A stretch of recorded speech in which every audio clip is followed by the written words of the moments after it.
আমি সরকার তৈরি করেছি, আমার বিপদে আপদে, আমার সুবিধা অসুবিধাতে আমার পাশে থাকবে, তার পরিবর্তে আমাকে আরো ঠেলে দিচ্ছে বিপদের দিকে। তাই আপনাদের বলবো, আসলেই কি তৃণমূল কংগ্রেস, আসলেই কি তৃণমূল কংগ্রেস এসআইআর থেকে আপনাদের নিস্তার দেবে মনে হচ্ছে? ওয়াকাফ খেয়েছে জানেন তো নাকি? ওয়াকাফটা যেমন আমি আছি হবে না, আমি থাকতে হবে না, আমি থাকতে হবে না, আমি থাকতে হবে না, টুক করে রাত্রে কি বললো? ওয়াকাফ মেনে নিল, এটাও মিলিয়ে নেবেন। এসআইআর উনি বেঁচে থাকতে হবেন না বলছেন, বলতে বলতে শেষ দিন আপনাকে ডুবিয়ে দিতে পারে। তাই বলছি আপনাদের, আপনার লড়াই আপনাকে লড়ে নিতে হবে, আমার লড়াই আমাদেরকে লড়ে নিতে হবে। তাই ওদের কথা, মমতা ব্যানার্জির কথাই ভরসা করে লাভ হবে না, আমাদেরকে আওয়াজ তুলতে হবে। যে ইমিডিয়েট যে পঞ্চায়েতে পারিবারিক রেজিস্টার যে সার্টিফিকেট আছে, সেইগুলো যাদের নামে হেয়ারিং এসছে, তাই hearing already supreme court order দিয়েছে, যাদেরকে হেয়ারিং ইস্যু করা হচ্ছে তাদের লিস্ট কি করো, পাবলিশ করো। সেই লিস্ট দেখে দেখে পঞ্চায়েতে পাবলিশ করার কথা বলা হয়েছে, প্রতিটা পঞ্চায়েতে সেই লিস্ট দেখে পাবলিশ করে আমাকে পাবলিশ যেটা হবে, আমার বাড়িতে কাগজ পৌঁছে দেওয়া হোক। এই আওয়াজটা আমরা তুলবো তো নাকি গো? তুলতে হবে তো নাকি? ঝিম মেরে গেলে হবে? আর 5 মিনিট বলবো, অসুবিধা আছে? আর এনার্জি আছে? কাদের এনার্জি আছে একবার দেখি তো। এনার্জি আছে তো? এনার্জি আছে তো? ফুল এনার্জি আছে? আর 5 মিনিট বলবো। মমতা ব্যানার্জি এই মুহূর্তে পশ্চিমবাংলার মুসলমানদেরকে সব থেকে বড় যে অভিশাপটা দিয়েছে, তার নাম হচ্ছে ওবিসি নতুন সার্টিফিকেট। মমতা ব্যানার্জি প্রতিনিয়ত, তার দল হচ্ছেনি, প্রতিনিয়ত মুসলমান দলিত আদিবাসীদেরকে এক একটা করে অভিশাপ উপহার দেয়। তাই মুসলমান এখন সব থেকে বড় অভিশাপ যেটা পেয়েছে, সেটার নাম হচ্ছে ওবিসি সার্টিফিকেট।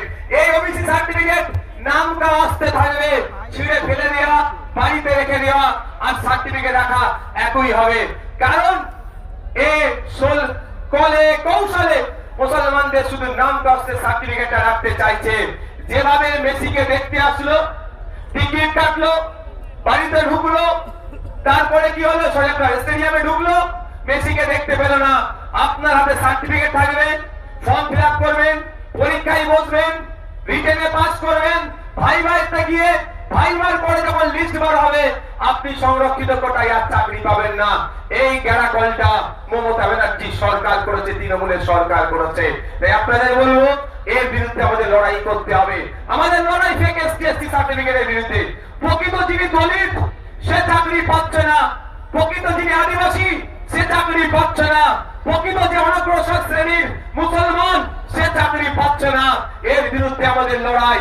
যারা প্রকৃত অর্থে চাকরির প্রয়োজন, উচ্চ শিক্ষায় সংরক্ষণের প্রয়োজন, তাদেরকে ক্ষমতায় নিয়ে আসতে হবে। তাই আপনাদের বার্তা দিচ্ছি, আপনারা যদি আমাদের সুযোগ দেন, আমরা নিয়ে আসবো। তবে একটা কথা বলি, মমতা ব্যানার্জি বিশ্বাস হচ্ছে না আমার, তিনি এসআইআর এর বিরুদ্ধে সত্যিকারের লড়াই করবেন।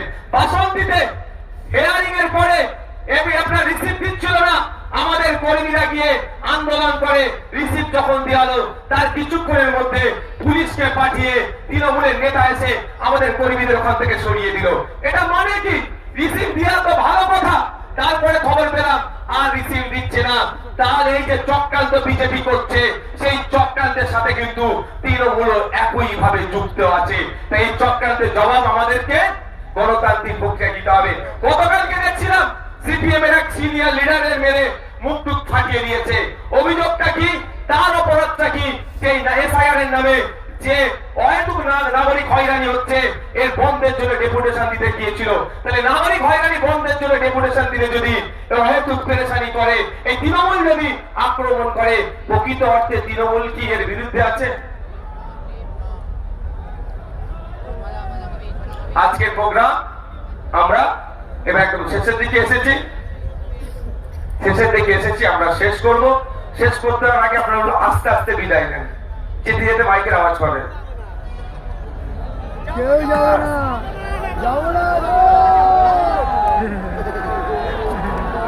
আস্তে আস্তে বিদায় নেন।